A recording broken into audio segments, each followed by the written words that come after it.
itu telah menjadi ketentuan dari dirimu yang dia taati, dia hargai. Insya Allah bumi sangat taat kepadamu ya Allah. Makhluk ciptaan yang bernama bumi adalah makhluk ciptaanmu yang paling sabar dan tawadu, menjalankan segala perintahmu dan dia menjauhi segala larangan. Dari zahir kelihatan dia mati, padahal dia hidup, karena dia pun mengeluh. Awalnya dia menjadi bahan ciptaannya Dato' Adam alaihissalam. Dia pun pernah berkata bahwa kenapa engkau mengangkat aku, mengangkat diriku ini, mengambil sebagian daripada diriku ini. Untuk apa? Untuk diciptakan makhluk baru yang bernama Adam alaihissalam. Aku pun taat kepada Allah subhanahu wa ta'ala. Aku tidak rela dan tidak tega diriku ini diambil untuk menjadi bahan ciptaan Dato' Adam alaihissalam. Malaikat Jibril, Mikail, Israel dan Israfil. Dan yang berhasil adalah malaikat Israel alaihissalam. Insya Allah maka terciptalah Dato' kita hingga kita turunannya. Allahu akbar walillah. Bumi sudah cukup tua, sudah cukup lelah, bertahun-tahun lamanya, ribuan tahun lamanya, berjalan dari para nabi yang satu ke nabi yang lain. Insya Allah memikul segala beban dan tanggung jawab dia sebagai makhluk ciptaan Allah subhanahu wa ta'ala. Ya Allah ya Karim, kita pantas minta syukur dan terima kasih kepada Allah subhanahu wa ta'ala. Telah dihidayakan Allah, dianugerah Allah, diizinkan Allah untuk hidup di atas punggung bumi, makhluk ciptaan Allah yang paling sabar ini. Pernahkah kita minta terima kasih? Pernahkah kita berdialog dengan bumi, tanah ini?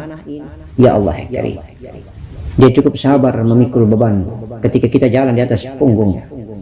Allah subhanahu wa ta'ala. Semua alam ini berzikir menyebut nama Allah.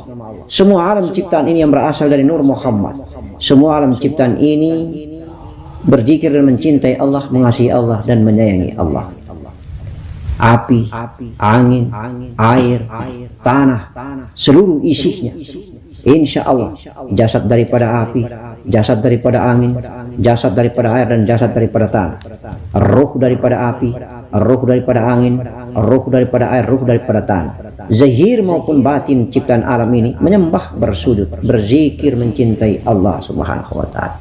Lalu semua makhluk ciptaan Allah itu yang paling mulia, yang paling sempurna adalah Dato' Adam alaihissalam sebagai makhluk yang bernama manusia dan turunannya termasuk kita. Laqad khalaqnal insana fi ahsani taqwim thumma radadnahu asfala safilin ila ladzina amanu wa 'amilus shalihat. Insyaallah manusia ini diciptakan dalam bentuk yang sangat sempurna. Kecuali manusia ini pula yang membuat derajat lebih rendah daripada binatang, kecuali orang-orang yang beriman dan beramal soleh. Insya Allah. Oleh karena itu janganlah kita membuat diri kita yang sempurna karena ciptaan Allah ini menjadi hina, menjadi lebih rendah derajat daripada binatang. Allahu akbar walillahil hamd. Seekor anjing ketika dia mau tidur dia masih mencium di mana tempat yang paling pas dan cocok untuk dia tidur. Tapi manusia yang berakhlak buruk ketika meminum minuman alkohol dan minum mabuk, insya Allah dia tidur di atas muntahannya. Kadang-kadang dia tidur di atas sepiteng, kadang-kadang dia tidur di atas lembah kotor, hina dina. Insya Allah itulah summa radatnahu asfala safilin. Itulah dia membuat dirinya lebih rendah derajatnya daripada binatang. Sesungguhnya binatang masih lebih mulia. Itulah manusia, kecuali orang yang beriman dan beramal saleh. Oleh karena itu Allah tuntun perjalanan kita di atas muka bumi ini dengan mengutus kekasihnya yang bernama nabi-nabi, dan kita memiliki Dato' kita baginda Nabi Muhammad sallallahu alaihi wasallam. Maka kita ikuti syariatnya, kita ikuti sunnahnya, cara jalannya, cara tidurnya, cara bangun dari tidurnya, bagaimana aktivitas dia, senyumnya, insya Allah makan dan minumnya, beribadah dia dengan istrinya, apapun adanya, beliau adalah akhlak yang sangat mulia. Dia diciptakan untuk rahmat, untuk kasih sayang seluruh alam. Insya Allah, ana minurillahi ala alamin minuri, inna arsalnaka ila rahmatan lil alamin. Insya Allah tidak diutus kecuali Muhammad sebagai rahmat untuk sekalian alam, untuk seluruh alam. Dan sesungguhnya aku berasal dari cahaya Allah dan karena cahayaku seluruh alam tercipta, kata baginda Nabi. Insyaallah. Oleh karena itu maka jangan lupa ketika kita berjalan di atas punggung bumi ini, selalu kita tunduk asal kita berasal dari setetes mani. Kita dengan datuk kita Adam berbeda dalam posisi asal usul. Datuk kita baginda Nabi Adam, jasadnya asli berasal dari tanah tembikar yang diambil dari segala unsur di bumi, kemudian ditiupkan ruh atau nur Muhammad ke dalamnya. Sementara kita adalah asal usul jasmani kita bukan dari tanah, tetapi dari saripati tanah yang bernama spermatozoid atau mani dan sel ovum. Insya Allah dari zat mani dan ovum inilah insya Allah jasad kita tercipta, lalu kita mendapatkan kehidupan dari Nur Muhammad yang berada di tulang sulbi ayah kita. Insya Allah maka kita memiliki perbedaan asal usul dengan datuk kita Adam alaihissalam. Nur Muhammad yang hidup sempurna dalam af'al jasadnya, itulah datuk Adam. Sementara kita Nur Muhammad yang hidup di balik setetes mani dan ovum. Allahumma salli ala Sayyidina Muhammad wa ala ali Sayyidina Muhammad. La ilaha illallah Muhammad Rasulullah. Manusia di atas muka bumi terlampau banyak hidup, ribuan jutaan miliaran manusia di atas muka bumi. Tapi kalau kita dengar-dengar dan cerita, kita mengikuti dan mengamati sedikit sekali yang sedang mencintai Allah, sedikit sekali yang sedang mengasihi dan menyayangi Allah, sedikit sekali yang lagi sadar-sadarnya dia mengingat dirinya akan kembali jalan pulang menuju Allah, sedikit sekali yang duduk kemudian tengah malam 2/3 malam sepi di mana manusia pada tidur, dia bangun, dia sujud, dia berdialog, dia bercengkerama dengan Sang Yang Maha Pencipta Allah Subhanahu wa Ta'ala. Allahu Akbar. Sedikit sekali manusia yang tadi tidak sadar menjadi sadar mencintai Allah. Sedikit sekali manusia yang tadi lupa bahwa dirinya diciptakan oleh Allah Subhanahu wa Ta'ala dan bakal mati, menjadi sadar sekarang bahwa dia bakal mati. Itulah hikmah, itulah makna, itulah iktibar ketika Allah menurunkan musibah dan malapetaka. Musibah dan malapetaka kepada orang-orang berdosa atau orang-orang zalim, sementara ujian kepada orang-orang yang beriman. Sebagai tanda bahwa imannya bertambah kuat, sementara yang zalim yang berbuat dosa harus sadar bahwa inilah teguran dari Allah Subhanahu wa Ta'ala, bahwa sesungguhnya saya hidup di atas muka bumi hanyalah sementara, saya akan mati. Dengan disebabkan kematian itu banyak caranya, termasuk musibah, malapetaka, penyakit dan segalanya. Insya Allah kematian itu adalah hal yang indah, karena berpindahnya jiwa menuju ke negeri barzah, negeri alam arwah, negeri kuburan. Insya Allah kematian itu adalah perpindahan. Sebagaimana pertama jiwa kita di alam ruh berpindah ke alam mani, berpindah ke alam rahim, berpindah ke alam bumi, maka kita akan berpindah tergantung rumah tempat tinggalnya jiwa. Rumah tempat tinggalnya jiwa banyak, ada ditinggal di daging, dia tinggal di darah, dia tinggal di tulang, dia tinggal di kulit. Jiwa pun banyak tinggal di mata, tinggal di telinga, banyak juga dia tinggal di mulut.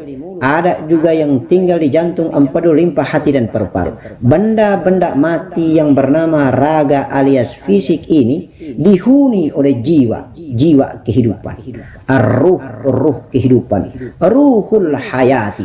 Ketika benda-benda mati ini rusak, sudah keropos dan tidak terpakai disebabkan banyak hal, penyakit, usianya sudah tua, maka jiwa sudah mulai berpindah. Salah satu unsur mulai pindah, misalnya saja kalau darahnya sudah mulai rusak karena penyakit atau karena sudah tua dan usianya sudah cukup lama, maka gejala-gejalanya sudah mulai cuci darah. Ketika cuci darah itu tanda bahwa rumah tempat tinggal daripada jiwa atau ruh ini sudah mulai rusak, maka jiwa perlahan-lahan meninggalkan tempat tinggalnya. Itulah pertama disebut bahwa darah ini sudah tidak berfungsi lagi. Darah ini harus dicuci darahnya, harus dibersihkan dan disucikan. Insya Allah perlahan-lahan kematian datang pertama kepada elemen yang bernama darah. Rumah tempat tinggal jiwa di darah sudah rusak. Ada juga yang berikutnya rumah tempat tinggalnya di jantung, empedu, limpah, hati, atau paru-paru bisa saja rusak. Bisa saja limpah rusak, bisa saja jantung rusak, bisa saja empedu rusak, bisa saja paru-paru rusak, bisa saja daging, tulang, atau kulit rusak.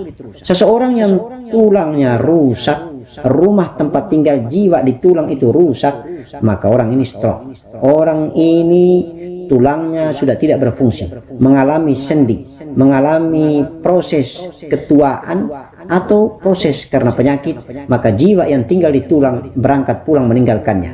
Dengan cirinya kalau sudah ditinggal pergi oleh jiwa di tulang, maka insya Allah tulang ini mati, tidak beraktif atau tidak berfungsi, stroke. Insya Allah begitu juga sama jantung, empedu, limpah, hati-hati. Ada penyakit lever, ada penyakit berbagai macam penyakit jantung, berbagai macam. Itu tandanya bahwa benda-benda mati, rumah tempat tinggal jiwa di jasmani, salah satu unsur di jasmani itu sudah tidak kuat lagi menampung tinggalnya jiwa. Maka disebut dengan istilah awam kematian. Kalau total semua rumah tempat tinggal jiwa itu sudah rusak, maka jiwa kembali ke negeri Nur Muhammad, kembali ke negeri Allah, Nurul Izzati, tenggelam di dalam zatnya. Insya Allah matilah manusia itu. Kalau dia mati meninggalkan raganya dalam keadaan mengenal diri, dia ma'rifat. Tapi kalau dia tidak mengenal diri, na'udzubillah summa na'udzubillah min dzalik, dia mati dalam keadaan kafir. Allahu Akbar, walillahil hamd. Oleh karena itu, jangan kita Islam hanya di jasmani, mari kita Islamkan juga jiwa kita. Jangan kita Islam saja ketika kita sholat rajin 5 waktu dengan indera lahir, dengan ucapan zahir. Insya Allah Islamkan juga nafasmu yang keluar dan masuk itu. Sebab hakiki daripada diri ini hanya ada 2. Yang satu benda mati bernama raga, yang hidup itulah diri kita bernama jiwa atau an-nafs. Jiwa dan benda mati inilah yang menjadi hamba, yang menjalankan perintah dan menjauhi larangan, yang beribadah, mengerjakan secara syariat dikatakan mendapatkan amal atau dosa atau pahala. Insya Allah masuk di surga atau neraka. Sementara yang hakiki kita belajar adalah bahwa kisah kembali jalan pulang menuju ke tempat asalnya. Insya Allah itulah jiwa. Raga ini hanyalah rumah tempat menghuninya jiwa. Jiwa kalau sudah diibadahi, sudah membuat jiwa ini kemarin tidur lelap, tidak pernah ingat Allah menjadi ingat Allah, tidak pernah mencintai Allah menjadi mencintai Allah. Alhamdulillah wa syukrillah. Di mana kendaraan tidak mencintai menjadi mencintai, alat dan sarana apa yang dipakai sehingga tidak sadar menjadi sadar mencintai, itulah zikrullah. Ala bi dzikrillahi tatma'innul qulub. Jiwa kembali ke tempat asalnya di Nur Muhammad, di ladang hati. Kemudian di ladang hati dia naik ke atas menuju ke negeri zat Allah. Nur Muhammad membawa jiwa bernama nyawa ini sama-sama tenggelam di Nurul Izzati, maka itu sempurna ma'rifat karena kembali bernama innalillahi wa inna ilaihi raji'un, mati husnul khatimah. Insya Allah kembali ke negeri hampa, nurun ala nurin. Nur Muhammad ketemu Nurul Izzati, cahaya di atas cahaya.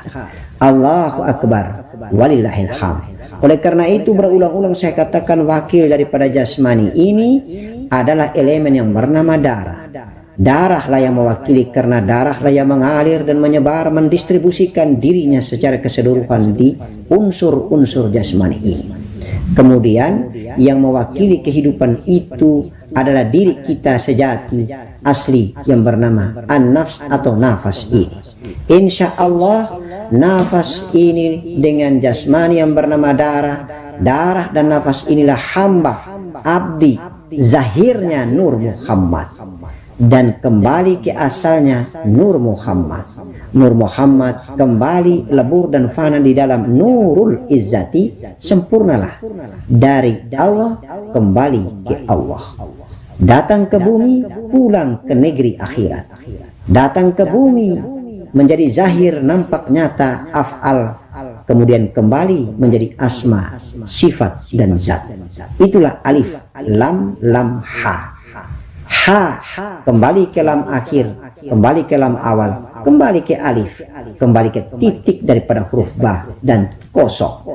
Allahumma salli ala sayyidina Muhammad wa ala ali sayyidina Muhammad. Hidup ini memang butuh perenungan. Perenungan terus berkepanjangan, jangan berhenti dengan perenungan itu. Oleh karena itu, maka jalan cerita cinta ini harus memiliki guru, harus memiliki mursyid. Jangan sekali-kali kita tidak memiliki mursyid. Karena datuk kita baginda Nabi Muhammad sallallahu alaihi wasallam, guru besar kita, robitah mursyid kita telah tiada. Oleh karena itu, zahirnya datuk kita baginda Nabi, robitah mursyid adalah para sahabat. Para sahabat meninggalkan dunia, para tabi'in. Kemudian mereka sudah meninggalkan dunia, para tabi'in ini insya Allah tinggal ulama warisatul anbiya.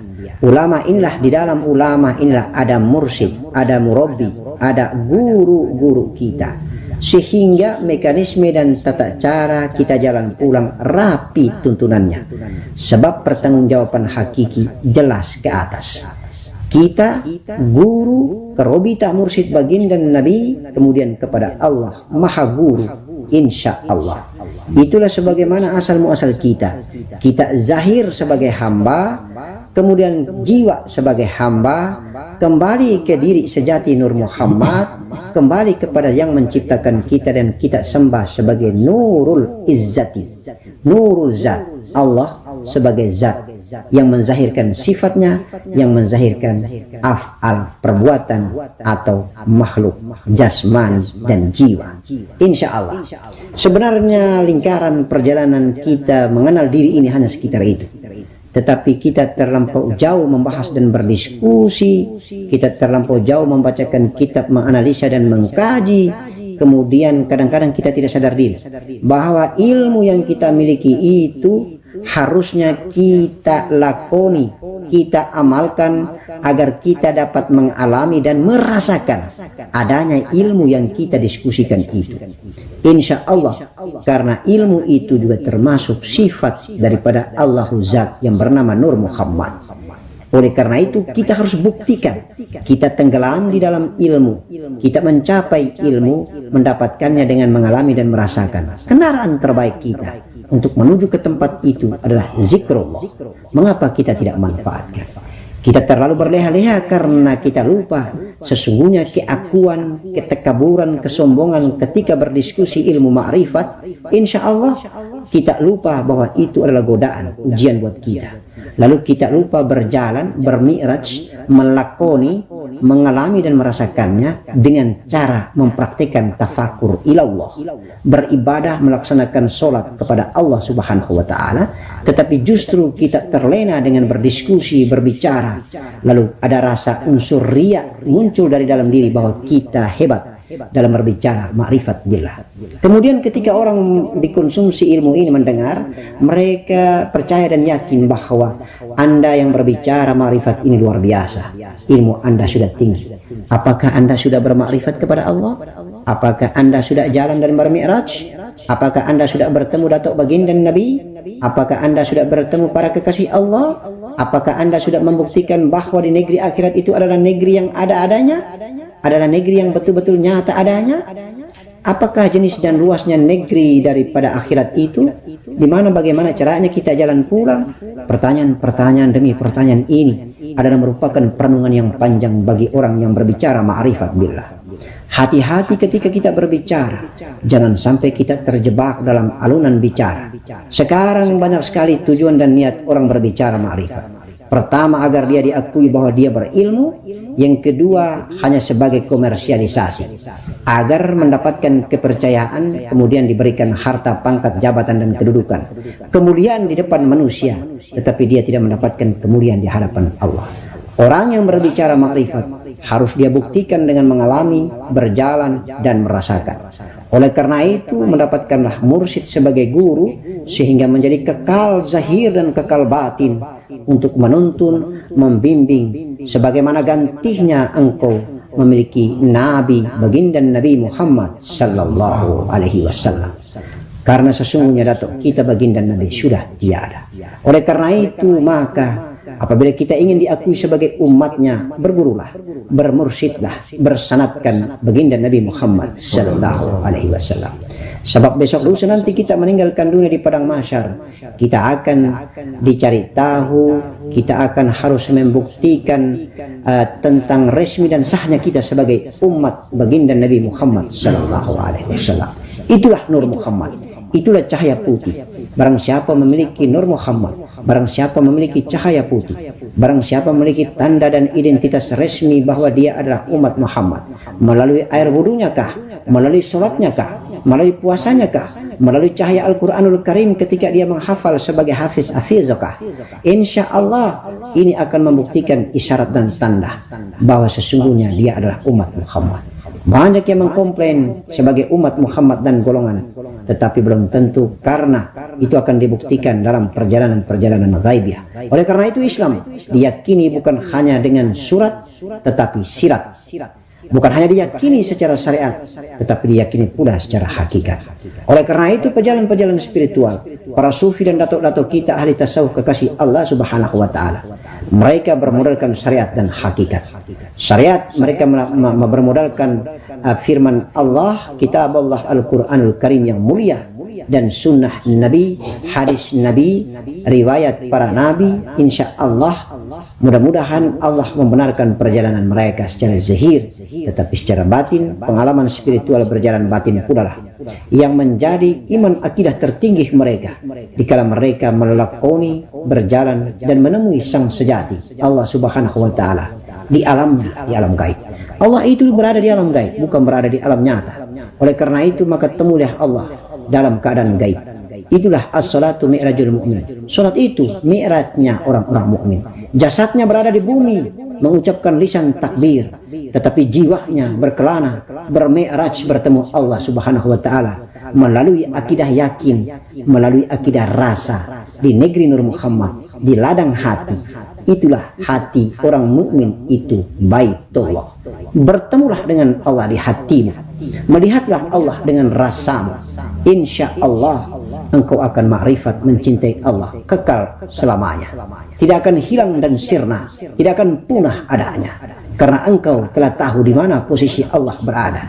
Ketika engkau bertakbir di mana Allah, di mana engkau telah yakin dan percaya dengan akidah rasamu bahwa sesungguhnya aku menaiki kendaraanku melalui jiwa dan nafas ini, aku tenggelam di dalam negerinya Allah, sifatnya Allah Nur Muhammad, lalu aku bertemu dengan kekasihku Allah Subhanahu wa taala di dalam hatiku. Hati terbungkus jantung, jantung terbungkus dengan negeri besar yang bernama perasaan. Kulit luar daripada rasa adalah perasaan, sementara terdalamnya terdapat rasa. Di balik rasa ada ghadibun, cinta yang hakiki, ma'rifat billah. Allahu akbar walillahil hamd. Assalamu alayka ya ayuhan nabi wa rahmatullahi wa barakatuh. Assalamu alayna wa ala ibadillahi sholih. Ya Allah, izinkanlah kami selalu mencintai baginda Nabi kami. Selalu kami mencintai baginda Nabi kami sebagaimana kami mencintai Engkau ya Allah. Karena sesungguhnya baginda Nabi kami adalah awalun akhirun az-zahir wal batin. Dan kami tahu sesungguhnya secara filosofis tasawuf dan sufi kami faham benar bahwa dia adalah merupakan af'al, perbuatan daripada kehendak ciptaanmu, keinginanmu, ridhomu dan tuntunanmu yang ingin kau buktikan tentang kuasamu, kebesaranmu, ilmumu, akhlakmu, cara beribadah kepadamu. Engkau turunkan semua rahmat kasih sayang itu, ilmu itu kepada fisik zahir ciptaanmu yang bernama Muhammad sallallahu alaihi wasallam. Kami mengikuti tuntunannya ya Allah, karena kami merasa bahwa kami adalah bagian daripada jasmanimu, kami bagian daripada jiwamu, kami adalah merupakan pecahan bagian daripada nurmu, kami adalah pecahan daripada sifatmu, kami adalah bagian daripada sifatmu, kami adalah keinginan dan kehendak zatmu yang mulia. Allahu akbar. Apabila kami dengan tubuh kasar ini telah menjadi Muhammad sallallahu alaihi wasallam, apabila kami dengan jiwa ini sudah bernama Ahmad, Apabila kami sudah tenggelam di dalam nur diri kami yang bernama Nur Muhammad, maka kami masuk dan tenggelam kembali di dalam zatmu yang mulia Nurul Izzati. Insya Allah hanya engkau lah yang tahu tentang kami, dan hanya kami lah yang tahu tentang dirimu. Itulah Allah di dalam rahasia hambanya, dan hambanya berada di dalam rahasia Allah. La ilaha illallah Muhammadur Rasulullah. Allahu akbar walillahil hamd. Ya Allah ya Karim, ajak, tentukan dan ridhomu. Turunkanlah ilham hidayah jelang bulan Ramadan yang suci ini ya Allah, agar semua hambamu di muka bumi ini sadar dan tahu bahwa mereka akan pulang meninggalkan dunia. Agar mereka tahu tentang diri yang hina papa yang bernama nafas, jiwa, darah, daging, tulang, kulit itu hanyalah benda mati. Hanyalah benda mati. Hanyalah sekedar untuk mereka kenal diri mereka, dan mereka tahu bahwa yang menciptakan mereka adalah dirimu ya Allah. Agar mereka menyembah dan bersujud dengan sebenar-benarnya menyembah, tidak menyembah angan-angan mereka, tidak menjadikan dirimu berada di tempat otak dan akal fikiran mereka ya Allah. Agar mereka tahu persis bahwa engkau berada di hati orang-orang mukmin, agar mereka tahu bahwa engkau berada di hati mereka ya Allah, dan mereka menemui engkau dirimu dalam hati mereka dengan sekekal dan abadi. Kapan dan dimanapun 24 jam mereka tinggal di atas bumi ini, selalu mendengar suaramu yang indah. Engkau menyebut dirimu dengan namamu, Allah, Allah, Allah, Allah.